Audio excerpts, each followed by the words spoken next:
Baiklah, Assalamualaikum warahmatullahi wabarakatuh. Selamat malam rekan-rekan sekalian. Jadi pada kesempatan kali ini kami dari kelompok 4 akan mempresentasikan salah satu laporan penelitian eh, dengan judul pengaruh jenis abu, kecepatan pengadukan, dan rasio pelarut pada ekstraksi abu tandan kosong kelapa sawit terhadap rendemen ekstraksi dan kadar kalium karbonat atau K2CO3. Boleh next slide. Berikut adalah anggota kelompok kami, yaitu Ayu Hartini, Jensiska, KM Dava Rasendria, Zikri Ramarizal, dan saya sendiri, Yosika Elza Wulandari. Boleh next slide.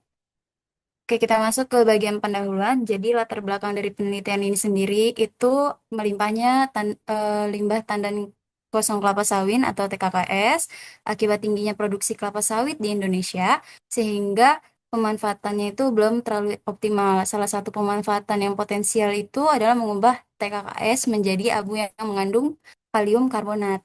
Namun senyawa ini itu dinilai bisa menjadi katalis yang lebih efektif karena dapat mengurangi jumlah limbah sekaligus menghasilkan produk yang bermanfaat dan ramah lingkungan.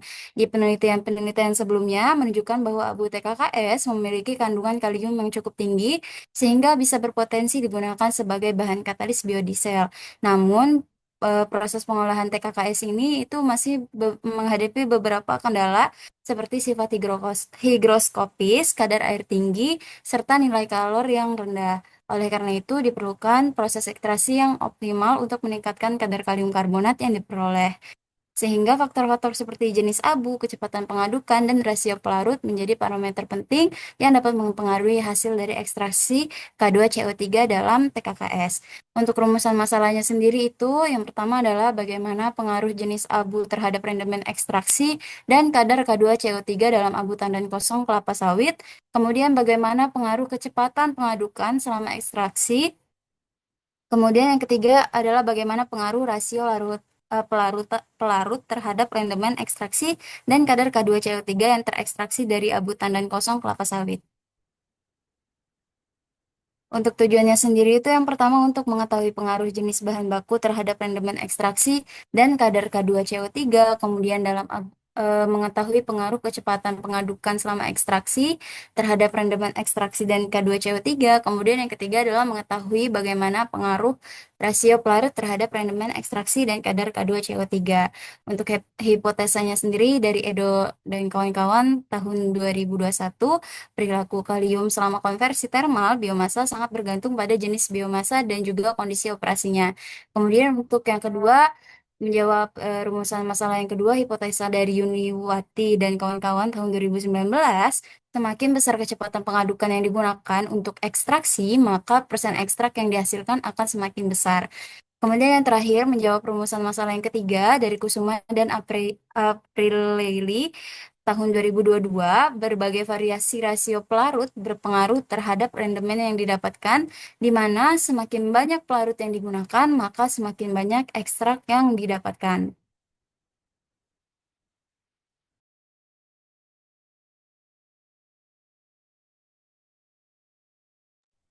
Baik, kemudian di sini terdapat tinjauan pustaka yang terdapat pada laporan penelitian yang kami tinjau, yaitu yang pertama ada pengertian katalis, di mana katalis merupakan sesuatu yang mempercepat reaksi kimia tanpa habis bereaksi. Nah, di sini dalam penelitian ini digunakan katalis berupa K2CO3 sebagai katalis biodiesel. Kemudian yang kedua yaitu pengertian biodiesel di mana biodiesel merupakan bahan bakar alternatif dari minyak nabati ataupun lemak. Nah, biodiesel sendiri diproduksi melalui reaksi estrifikasi dan juga transestrifikasi. Nah, kemudian yang ketiga yaitu ada ya pengertian TKKS di mana TKKS merupakan limbah padat dari industri berupa kelapa sawit dan di mana kelapa sawit ini mengandung selulosa, lignin, dan kalium yang dapat dimanfaatkan dalam pembuatan biodiesel.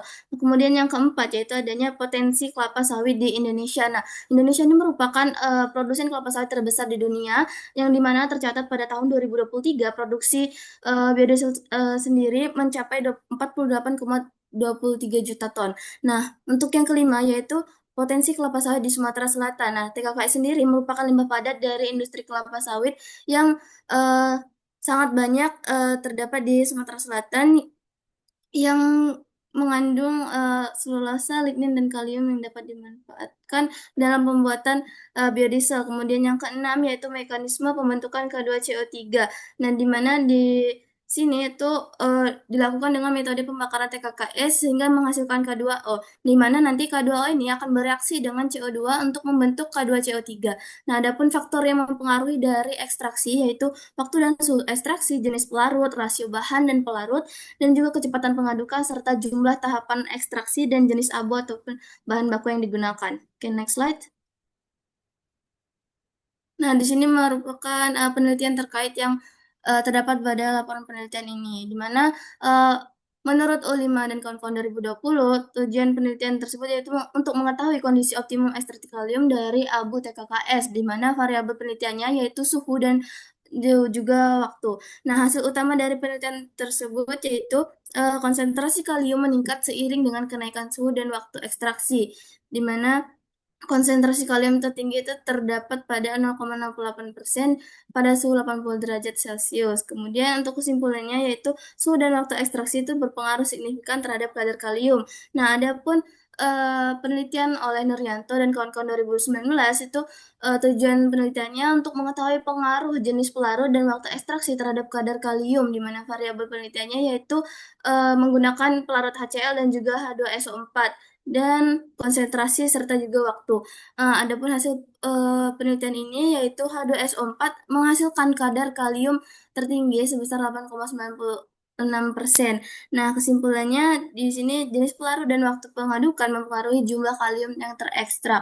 Adapun penelitian oleh Pambudi dan kawan-kawan 2019 di mana tujuan penelitiannya yaitu mengetahui pengaruh rasio pelarut terhadap ekstraksi K2CO3, di mana variabel penelitiannya yaitu rasio abu banding pelarut itu digunakan 1:5 hingga 1:10, di mana hasil utamanya yaitu rasio 1:5 menghasilkan rendemen dan massa jenis yang tertinggi. Di mana kesimpulannya yaitu semakin sedikit pelarut yang digunakan, maka konsentrasi ekstrak menjadi lebih tinggi. Nah, adapun penelitian oleh Melanie dan kawan-kawan 2022 itu untuk mengetahui pengaruh pengadukan terhadap ekstraksi kalium dengan variabelnya yaitu berupa kecepatan pengadukan dan juga variasi waktu dan pelarut. Nah, hasil utamanya yaitu pengadukan pada 400 RPM itu menghasilkan rendemen tertinggi dengan kesimpulan bahwa semakin tinggi kecepatan pengadukan, maka semakin tinggi pula rendemen dan konsentrasi kalium yang dihasilkan. Nah, yang terakhir yaitu ada penelitian menurut Padang dan kawan-kawan 2023 yaitu untuk mengetahui pengaruh suhu dan waktu pembakaran terhadap silika, di mana variabel penelitiannya yaitu berupa suhu dan waktu dengan hasil yaitu yield terbaik didapat pada 96,36% pada suhu 750 derajat Celcius selama 4,5 jam dengan kesimpulan bahwa suhu dan waktu pembakaran mempengaruhi kualitas abu yang dihasilkan. Baik, sekian saya kembalikan pada moderator. Baik, selanjutnya itu ada metodologi percobaan. Jadi di sini dia menggunakan variabel bebasnya itu ada variasi rasio abu tandan kosong kelapa sawit dan pelarut sebanyak 1:3, kemudian 1:5 dan 1:7. Dan juga ada variasi kecepatan pengadukan sebesar 300, 350 dan 400 RPM. Kemudian ada variasi jenis abu yaitu abu komersial dan abu hasil pembakaran furnace. Dan ada juga variabel terikatnya yaitu kandungan K2CO3-nya, dan ada variabel kontrolnya yaitu waktu ekstraksi itu 90 menit, kemudian drying pada suhu 200 derajat Celcius selama 12 jam, kemudian evaporasi pada suhu 110 derajat Celcius selama 6 jam, dan yang terakhir itu ada suhu ekstraksi sebesar 60 derajat Celcius. Nah, di sini itu ada alat dan bahan yang digunakan, yaitu ada alat pembakaran kayak seperti furnace dan ada alat ekstraksi juga. Kemudian juga ada alat analisanya dan juga ada bahannya itu ada bahan untuk pembakaran, kemudian ada bahan untuk analisa. Nah, selanjutnya ini ada prosedur penelitiannya. Jadi yang pertama itu tandan kosong kelapa atau kosong kelapa sawit atau TKKS-nya itu dijemur hingga kering dan dicabik-cabik. Kemudian TKKS-nya itu nanti akan dibakar dalam furnace pada suhu 700 derajat Celcius selama 1 jam hingga diperoleh abu. Lalu abu tersebut itu didinginkan selama 24 jam dan kemudian abu TKKS kemudian diayak menggunakan ayakan 100 mesh dengan diameter 20 cm. Nah, kemudian nanti abu TKKS itu ditimbang dan dicampur dengan Aquades. Kemudian abu TKKS itu direbus dengan tiga variasi kecepatan pengadukan. Nah, rebusan yang tadi itu ntar disaring dan difiltrat, kemudian ditampung pada wadah. Nah, abu ampas saringan itu diekstraksi kembali dengan tambahan Aquades. Kemudian hasilnya itu difiltrasi. Nah, kemudian nanti larutan ekstrak hasil ekstraksi tahap 1 dan 2 itu dievaporasi dan ekstraknya ditampung pada wadah. Nah, kemudian nanti butiran ekstraknya itu akan dikeringkan dalam oven selama 12 jam dan membentuklah butiran ekstrak dihancurkan dan ditimbang. Baik, selanjutnya masuk hasil pembahasan dari penelitian ini. Next. Di mana hasil penelitian dengan metode penelitian yang sudah disinggung sebelumnya terkait metodologinya dengan bahan baku abu TKKS komersial dan juga yang hasil Foodness. Lalu proses ekstraksi yang dilakukan dengan dua tahap, di mana pelarutnya dengan Aquades dengan variasi rasio abu banding pelarut 1:3, 1:5, dan 1:7. Dan kecepatan pengadukan juga divariasikan dengan kondisi operasi suhu ekstraksi 60 derajat Celcius dan waktu ekstraksi 90 menit. Analisa ini menggunakan metode titrasi asam basa. Next.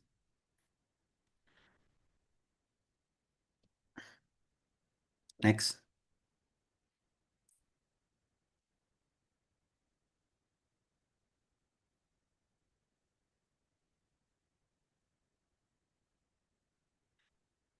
Untuk hasil pertama terkait hasil rendemennya. Nah, di sini ditunjukkan data hasil rendemen dari proses ekstraksi abu TKKS, di mana rendemen tertinggi itu ada di abu furnace, rasio 1:5, kecepatan 300 rpm, dan hasilnya 36,3846 gram. Dan rendemen terendahnya di abu komersial dengan rasio 1:3 dengan kecepatan 300 rpm dan hasilnya 6,7628 gram. Dimana dari hasil penelitian ini jenis abu, rasio pelarut, dan kecepatan pengadukan itu memberikan pengaruh terhadap rendemen ekstraksi yang dihasilkan. Di mana abu hasil pembakaran furnace cenderung menghasilkan rendemen lebih tinggi karena proses pembakaran mampu mengurangi kandungan organik dan meningkatkan kandungan kalium yang mudah larut.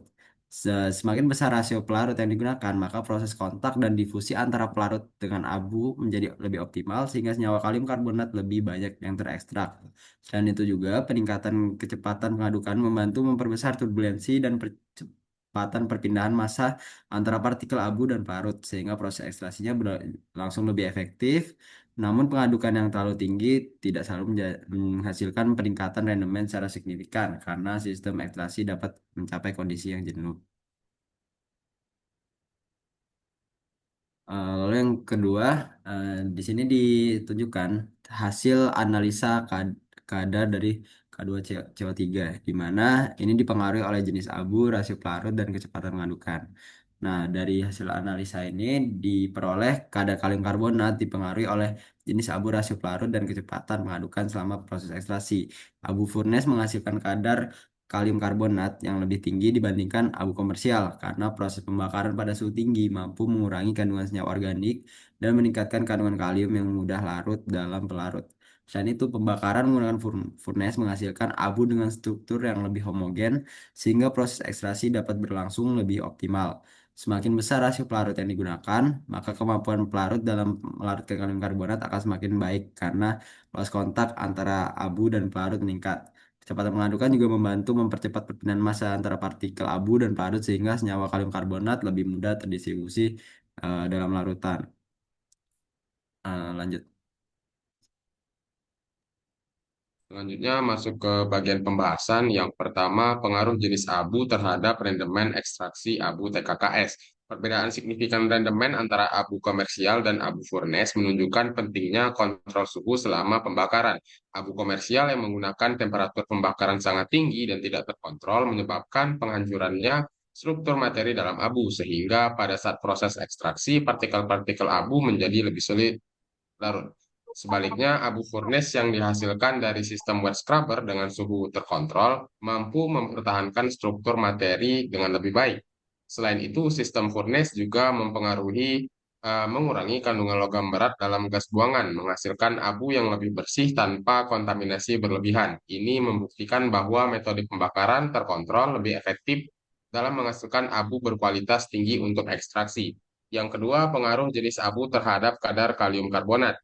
Perbedaan kadar kalium karbonat antara dua jenis abu dijelaskan oleh sifat termal kalium selama proses pembakaran.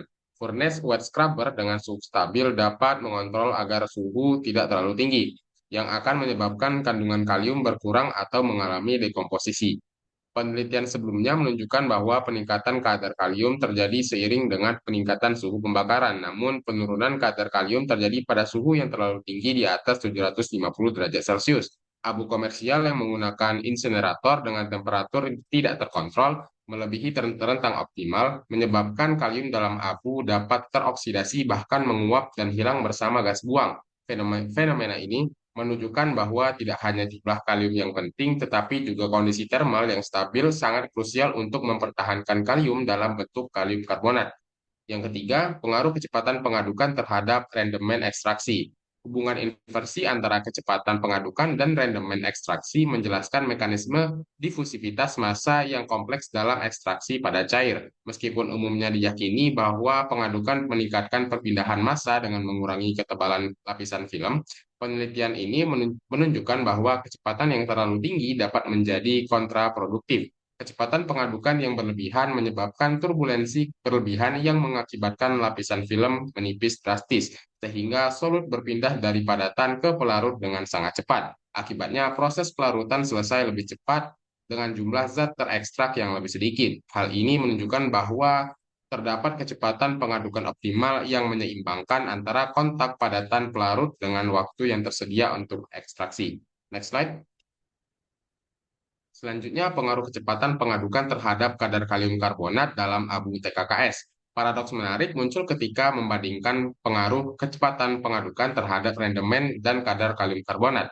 Walaupun rendemen menurun dengan kecepatan pengadukan yang meningkat, kadar kalium karbonat justru mencapai puncaknya pada kecepatan 300 rpm. Fenomena ini dapat dijelaskan bahwa kadar merupakan konsentrasi murni dari kalium karbonat dalam ekstrak, bukan jumlah total. Pada kecepatan 300 rpm, kontak antara abu sebagai solut dan aqueous sebagai solvent terjadi secara optimal. Kecepatan ini memungkinkan difusi kalium karbonat berlangsung cukup lama untuk mencapai keseimbangan, sementara komponen-komponen lain yang kurang stabil mungkin belum sepenuhnya terekstrak. Dengan kata lain, kecepatan 300 rpm memberikan selektivitas ekstraksi yang lebih baik terhadap kalium karbonat.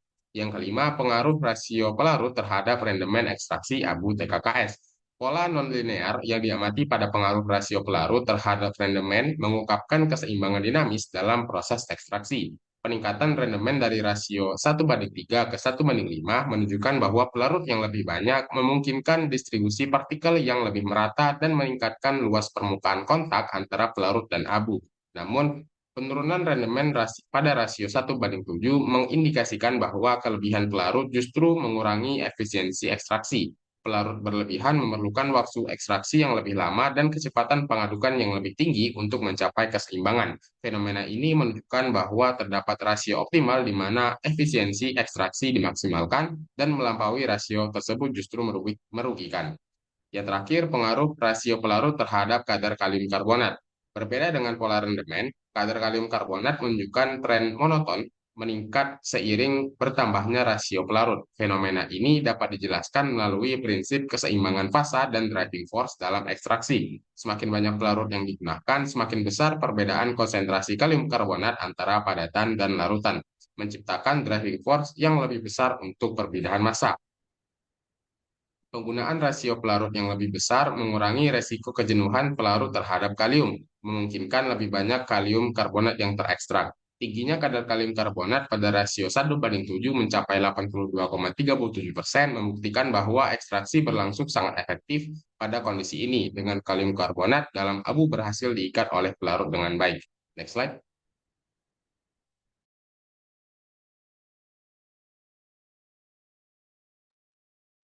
Oke, mungkin kita ke bagian penutup. Jadi untuk kesimpulan dari semua pembahasan yang telah dibahas, yang pertama itu ada jenis abu TKKS komersial ternyata menghasilkan rendemen ekstraksi dan kadar kalium karbonat yang lebih kecil dibandingkan dengan abu TKKS hasil pembakaran furnace yang menghasilkan rendemen ekstraksi dan kadar kalium karbonat yang lebih tinggi yaitu sebesar 32,3872 gram dan 75,8163%. Kemudian kecepatan pengadukan akan semakin baik apabila rasio pelarut yang digunakan lebih kecil, namun kecepatan pengadukan dapat menurunkan kadar kalium karbonat apabila rasio pelarut yang digunakan juga terlalu besar. Kemudian kesimpulan ketiga, semakin besar rasio pelarut yang digunakan dalam proses ekstraksi, maka akan membutuhkan waktu ekstraksi yang lebih lama dengan kecepatan pengadukan yang lebih tinggi sehingga dapat diperoleh rendemen ekstrak dan kadar kalium karbonat yang optimal. Kemudian, proses ekstraksi bertingkat mampu meningkatkan kadar kalium karbonat yang terdapat dalam abu tandan kosong kelapa sawit dengan peningkatan kadar kalium karbonat sebesar 10-20%. Yang terakhir, perubahan warna pada sampel menjadi warna putih setelah pengovenan mengindikasikan adanya volatimeter seperti air dan kandungan lain yang ada dalam abu TKKS tersebut yang menguap. Mungkin sekian presentasi dari kami. Bagi teman-teman sekalian yang memiliki pertanyaan, boleh mengajukan pertanyaannya.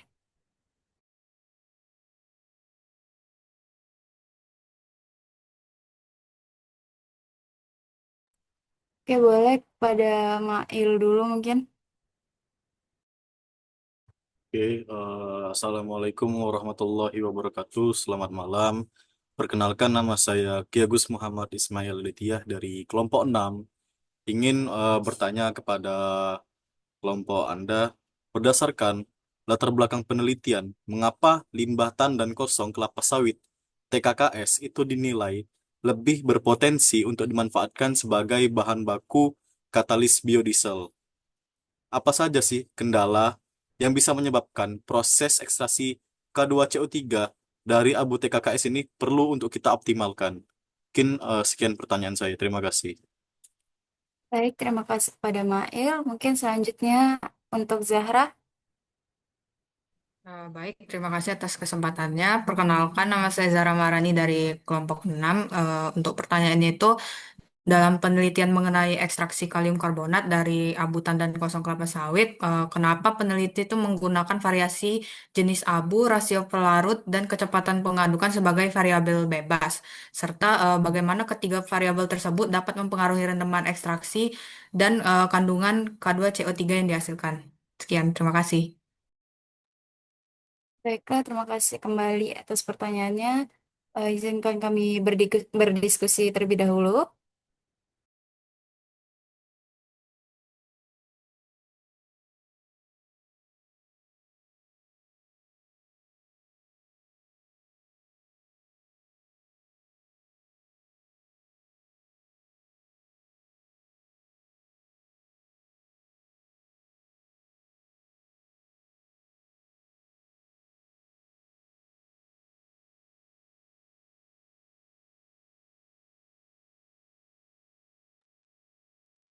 Oh, oke, mungkin aku dari program kelompok 4 mau menjawab dari pertanyaan Mail terlebih dahulu. Eh, di mana kan berdasarkan latar belakang penelitian ini, limbatan kosong kelapa sawit ini kan dinilai berpotensi untuk dimanfaatkan sebagai bahan baku katalis biodiesel ya. Jadi limbah TKKS ini punya potensi besar jadi bahan bakar biodiesel itu karena mengandung kalium dalam jumlah cukup tinggi yang dapat dikonversi menjadi kalium karbonat. Nah, senyawa ini tuh bisa digunakan sebagai katalis heterogen dalam produksi biodiesel sehingga pemanfaatannya itu tidak hanya mengurangi limbah industri kelapa sawit, tapi juga meningkatkan nilai ekonomis dari limbah tersebut. Tapi proses pengolahan abu TKKS ini masih memiliki beberapa kendala, seperti sifat abu yang higroskopis, kadar air yang tinggi, dan nilai kalor yang rendah. Selain itu juga proses ekstraksi kalium dipengaruhi oleh berbagai parameter seperti jenis abu, rasio pelarut, dan kecepatan mengadukan. Oleh karena itu diperlukan optimasi proses ekstraksi agar kadar dan kemurnian dari kalium karbonat ini yang dihasilkan menjadi lebih tinggi dan dapat dimanfaatkan secara maksimal sebagai katalis biodiesel. Itu untuk jawabannya.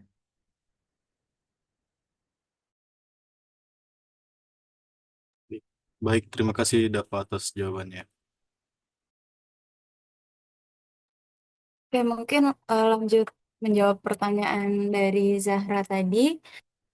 Untuk bagaimana pengaruh dari ketiga variabel yang sebelumnya telah disebutkan. Jadi untuk variasi jenis abu sendiri itu digunakan karena kandungan mineral dan kadar kaliumnya itu antara abu komersial dan abu hasil furnace itu dapat berbeda akibat proses pembakaran yang juga berbeda. Nah, kemudian untuk variabel rasio pelarut itu pengaruhnya kepada jumlah kalium yang dapat larut selama proses ekstraksi. Jadi semakin sesuai rasio abu dan juga pelarutnya, maka proses pelarutan K2CO3-nya akan menjadi lebih optimal. Kemudian yang terakhir itu variabel kecepatan pengadukan itu akan mempengaruhi dari segi kontak antara pelarut dan juga partikel dari abunya. Pengadukan yang kapasitasnya lebih tinggi dan akan mempercepat perpindahan massa. Jadi kalium yang terekstrak itu akan lebih banyak sehingga kombinasi dari ketiga variabel tadi itu dapat menentukan seberapa banyak nilai rendemen ekstraksi dan kadar K2CO3 yang diperoleh. Mungkin sekian jawaban dari Zahra. Apakah bisa diterima jawabannya? Bisa diterima. Terima kasih, Yosi. Oke, sama-sama. Baiklah, mungkin kami tutup sesi tanya jawabnya. Saya sekaligus menutup sesi presentasi. Kami ucapkan terima kasih. Wassalamualaikum warahmatullahi wabarakatuh. Waalaikumsalam.